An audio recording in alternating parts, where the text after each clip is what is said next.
오늘 우리 모두는 절망의 구덩이 한가운데 있습니다. 잠잠해질 줄 알았는데 전염병이 다시 퍼졌습니다. 모든 것이 처음 원래 상태로 어쩌면 더 나쁜 상황으로 치닫고 있습니다. 그동안 마음을 굳게 먹고 힘든 시간을 지난 뒤에 이제 겨우 정신을 차려서 일어날 준비를 했는데 현실의 높은 벽이 또 우리를 가로막았습니다. 이 학기는 다르겠지 하고 세웠던 계획이 틀어졌죠. 나라도 또 경제도 나락으로 내려앉은 듯 합니다. 게다가 교회도 제 기억으로는 지금 벌써 2번째 문을 닫았습니다. 총체적 난국에 처했지만 더 중요한 것은 누구도 앞으로의 일을 예측할 수 없다는 것이 더 큰 문제인 것 같습니다. 그런데요, 이런 상황들도 힘들지만 이것과는 비교할 수 없을 정도의 또 다른 힘듦이 우리 안에 있을 수 있다 생각이 됩니다. 특별히 신앙이 없는 사람 말고 신앙이 있는 친구들 안에 찾아올 수 있는 어려움이 있는 것 같아요. 그것은 바로 하나님에 대한 회의입니다. 하나님의 선하심에 대한 불신이죠. 하나님이 우리를 사랑하신다면 어떻게 오늘 이와 같은 상황이 올 수 있을까? 하나님이 진짜 나를 사랑하신다면 어떻게 내가, 우리 가정이, 우리 교회가, 나라가 이럴 수가 있나? 이런 것이 내면 깊숙한 곳에서부터 들려오는 것입니다. 이것은 내가 계획했던 것들이 안 될 때 경험하는 그런 아픔, 어려움과는 다른 것 같아요. 가정의 경제적인 어려움이나 아픔, 상처와도 다릅니다. 교회와 나라에 찾아오는 불안, 걱정과도 다르다고 생각합니다.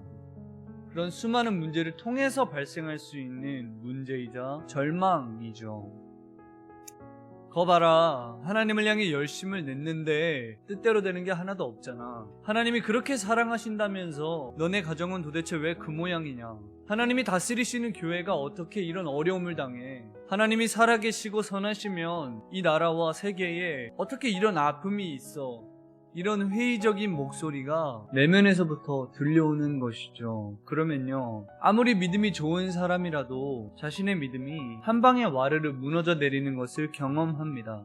신앙이 없는 친구는 잘 모르겠어요. 하지만 신앙이 있는 사람, 평소에 하나님을 열심히 찬양했고 예배했고 기도하면서 하나님의 사랑을 느끼며 살던 사람이 그 중심에 견고하게 세워져 있던 하나님에 대한 신뢰가 깨진다. 그것은 그 사람에게는 자신이 믿고 있던 세상이 무너지는 것과 똑같지 않을까 생각해 보게 됩니다. 오늘 말씀을 보십시오. 본문은 하나님을 믿는 그리스도인들이 이 땅에서 믿음을 지키며 살 때 겪을 수 있는 수많은 어려움들을 이야기합니다. 환난, 어려움, 박해, 핍박이나 기근, 굶주림이나 적신, 헐벗는 것이나 예수님을 믿는다는 이유로 위험이나 칼과 같은 죽음, 오늘 우리로서는 경험하지 못한 어려움들이 교회가 처음 생겨났을 때 1세기의 그리스도인들에게는 있었습니다. 우리는 경험하지 못했지만 지금도 세계의 수많은 나라들 안에 있는 문제들이죠. 예수님을 믿는다는 이유로 찾아오는 갖은 어려움들이 있다라고 이야기합니다. 그런데 그러면서 말씀을 이어나갑니다. 그러나 이 모든 일에 우리를 사랑하시는 이로 말미암아 우리가 넉넉히 이긴다고 말입니다.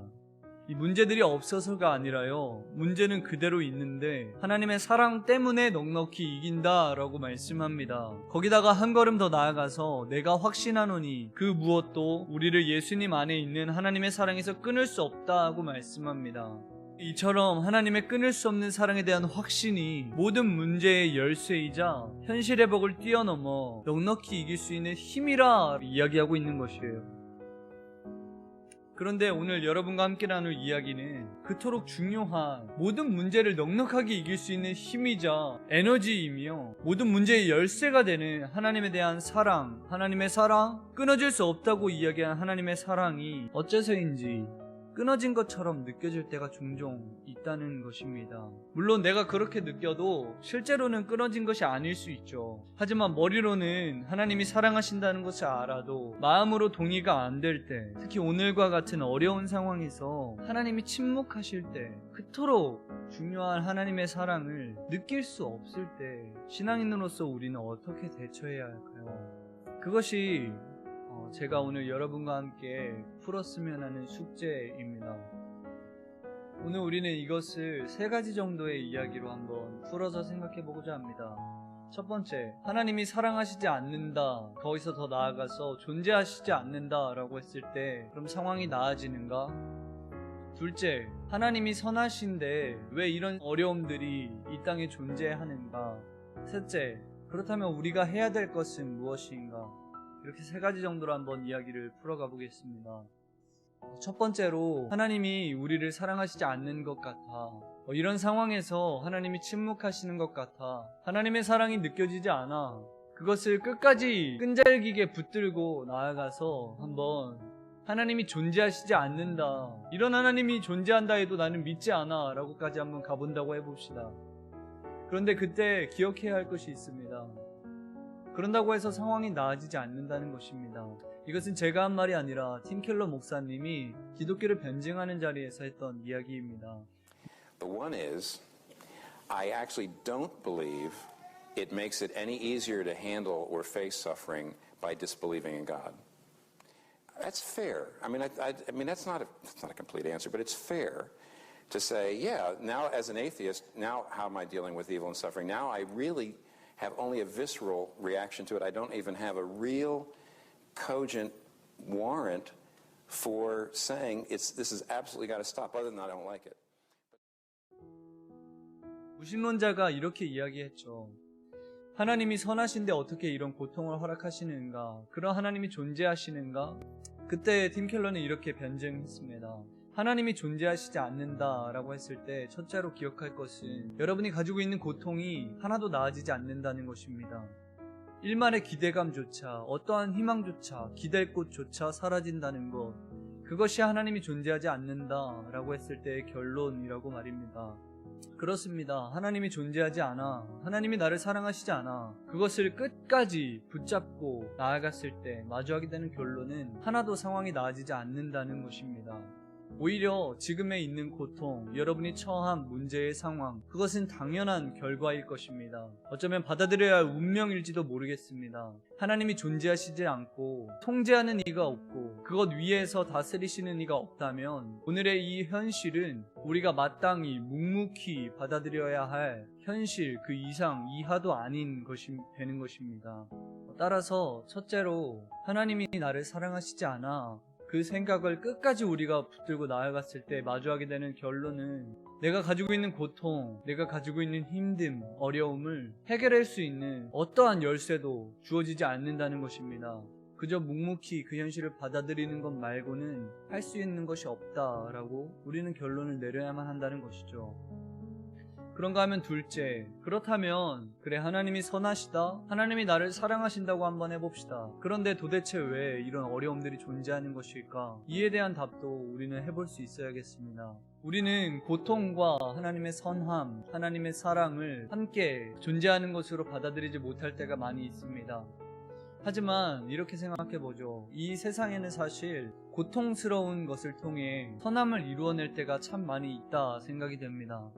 예를 들어 이가 썩어서 치과에 갔을 때 참 고통스럽지만 그것을 지나고 나서야 얻을 수 있는 선과 유익함이 있지 않습니까? 이처럼 말로는 다 설명할 수 없지만 만약에 하나님이 사랑하시는데 하나님이 선하신데 이 땅 가운데 고통과 지금의 어려움들을 허용하셨다면 그것은 어쩌면 우리는 알지 못하는 보다 더 높은 차원의 이 땅 가운데 선함을 이루시려는 의도가 있지 않을까, 그렇게 한번 생각해 볼 수 있지 않을까 싶습니다. Is it necessarily true that God would prefer a world without suffering? How could we possibly know this? We all know of cases where we permit suffering in order to bring about a greater good. If it's even possible that God allows suffering in order to achieve a greater good, then we cannot say this assumption is necessarily true. 그렇다면 우리는 이 어려운 상황에서 그럼에도 불구하고 하나님의 사랑이 느껴지지 않는데 어떻게 해야 될까? 사실 안타깝지만 제게는 답이 없습니다. 저 역시도 그렇게 하나님의 사랑이 느껴지지 않을 때 똑같이 힘들고 똑같이 절망스럽고 똑같이 어려움 가운데 제 세계가 무너지는 것을 경험합니다. 하나님이 침묵하실 때, 하나님의 사랑이 느껴지지 않을 때 말이죠. 그러나 마지막으로 그때 해야 될 것 하나만 그래도 나누어 보고자 합니다. 그때는 그저 인내, 기다림이 필요하지 않을까. 분명한 한 가지는 하나님께서 우리를 사랑하신다는 것을 당신의 사랑하시는 아들을 우리를 위하여 대신 죽이시는 것으로 이미 나타내셨고 증거하셨습니다. 이 땅에 고통이 있고 어려움이 있다고 해도 하나님이 우리를 사랑하시지 않는 증거가 될 수 없는 것은 하나님께서는 이미 우리를 사랑하신다는 것을 당신의 아들을 십자가에 못 박혀 죽으심으로 증거하셨고 확증하셨기 때문입니다. 그러므로 이 땅에 어려움과 아픔이 있을 때 우리는 나는 모르지만 하나님이 더 큰 선함과 어떠한 하나님의 목적을 이루기 위해서 이때에 어려움을 허락하시는구나, 허용하시는구나 라고 생각하며 그저 묵묵히 기다리고 참고 인내해야 하지 않을까. 우리가 함께 이 시기를 지났을 때에 묵묵히 참고 견디어냈을 때 고백하고 싶습니다. 이것이 진정 하나님의 선함을 이루는 목적이었구나. 이것이 진정 하나님의 뜻이었구나. 그것을 고백할 수 있기까지 한번 기다려봤으면 좋겠습니다. 오늘 저와 여러분이 그 자리에 있을 수 있기를 기도하고 우리 언제가 될지 모르겠지만 다시금 웃으며 전처럼 만날 수 있는 날이 그래도 오기를 간절히 소원하며 기다리겠습니다.